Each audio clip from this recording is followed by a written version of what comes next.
Universe, ayo kita belajar nalar ya. Belajar nalar berarti baca alur. Kita harus pinter nih baca alur dari mana kemana. Jadi kita tahu jadi di masa depan kita tahu ketika ada pengadilan dunia dan pengadilan akhirat, siapa yang salah dan siapa yang harus disalahkan. Nah, jadinya tidak menyalahkan orang lain, jadi tembakannya gitu.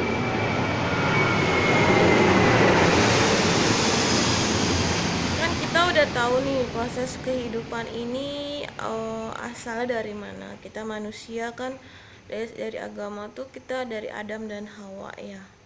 Nah, sekarang kita Adam dan Hawa turun ke bumi dan menjalani sebuah hukuman sampai peradilan akhirat itu dia datang. Jadi begitu ya intinya. Nah, kita belajar tentang nalar tentang kehidupan. Siapa sih kok kita bisa ya membuat suatu negara penduduknya banyak, terus dan beraneka ragam ini ya. Pertama kan dari Adam dan Hawa ya, mereka sebagai orang tua di bumi ini ya.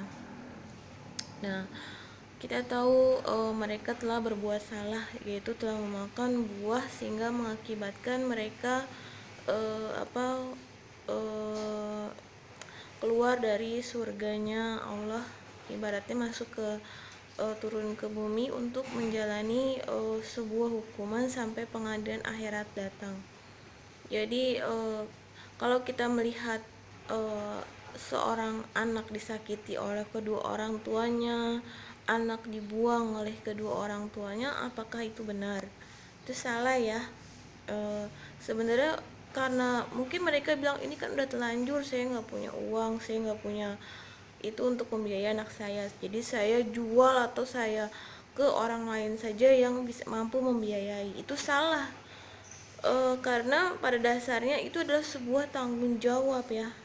Itu merupakan dari kesalahannya dia berarti harus diselesaikan secara tuntas. Itu dia dengan anaknya yang udah menjadi bukti nih hasil dia kesalahan dia terhadap Tuhan, terhadap alam semesta ini. Berarti kalau cara benernya, rumusan benernya ya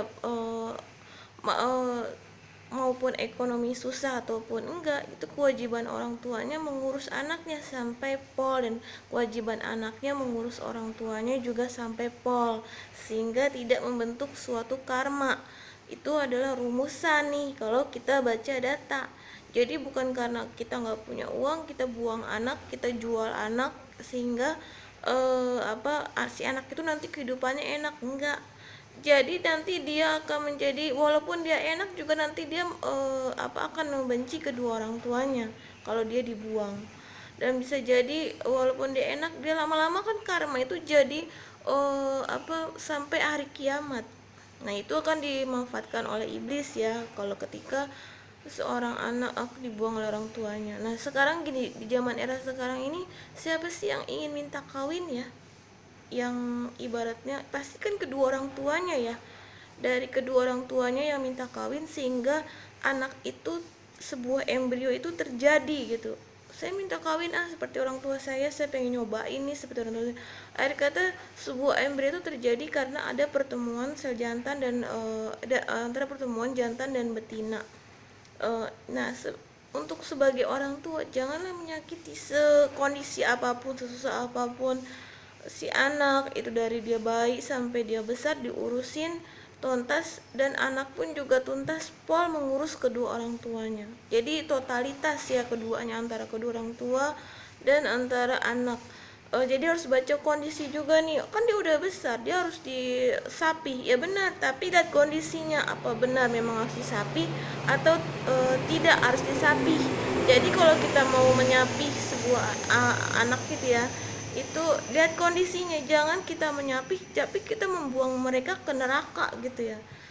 Jadi karena nanti yang disalahkan juga kedua orang tuanya, sudah mengurus sampai sekian gitu ya, berarti akan disalahkan kedua orang tuanya. Karena di persidangan akhirat, pengadilan akhirat itu eh, Allah itu teliti ya, Allah itu rinci. Jadi lo kan yang minta kawin kan, lo yang minta datang ke KUA, minta administrasi semuanya, minta disetujui, minta di ACC ya, ACC ada wali nikah, ada semuanya.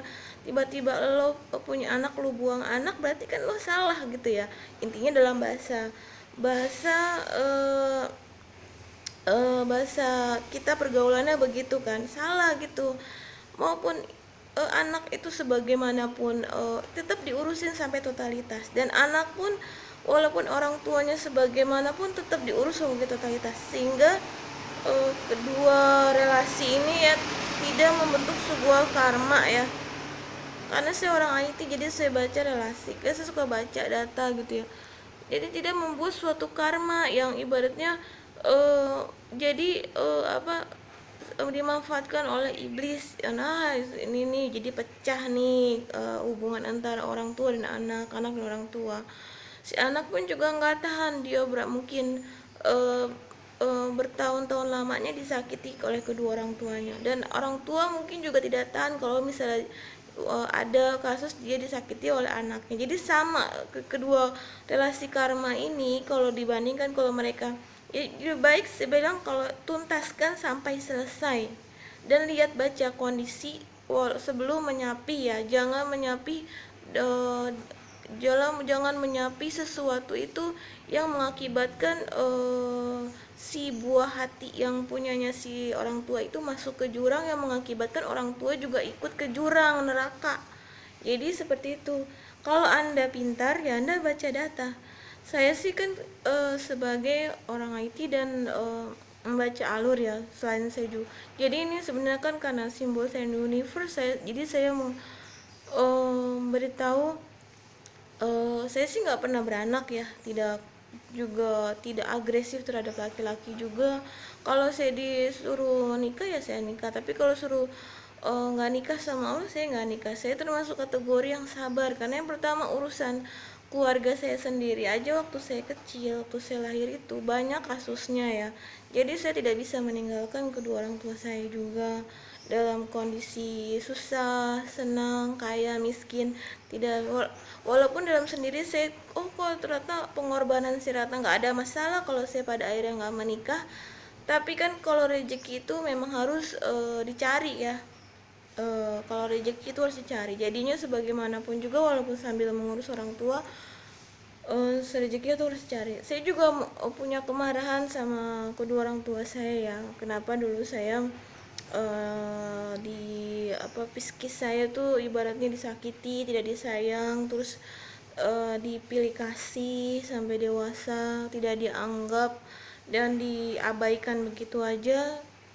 Rasa sayangnya dulu cuma pura-pura doang, hanya sebatas udah dibawa ke kuliahin sana gitu ya, cari sana kehidupan. Kayaknya itu adalah psikis apa sih menyebabkan luka yang dalam di hati gitu ya. Terus ibaratnya jangan ngemis-ngemis di keluarga gue, kan tuh salah gitu. Siapa yang mau ngemis-ngemis dari awal sampai saya hidup pun saya nggak pernah ngemis jadi orang. Saya nggak pernah ngemis, pasti sesuatu itu selalu saya bayar nantinya ya. Jadi saya nggak pernah datang kemanapun, jadi saya nggak pernah ngemis ke siapapun. Kata ibu saya jangan kalau saya ini ngemis-ngemis ke keluarga ibu, keluarga bapak, enggak lah, ngapain juga. Lebih baik saya termasuk independen sih hidupnya. Jadi tahu alur, baca data, tidak bodoh gitu. Tidak bodoh itu manusialah yang menciptakan buah hati, manusialah yang harus mengurus secara totalitas si buah hati, dan buah hati juga mengurus totalitas kedua orang tuanya. Jadi tidak membuat suatu karma. Jadi kesimpulan seperti itu.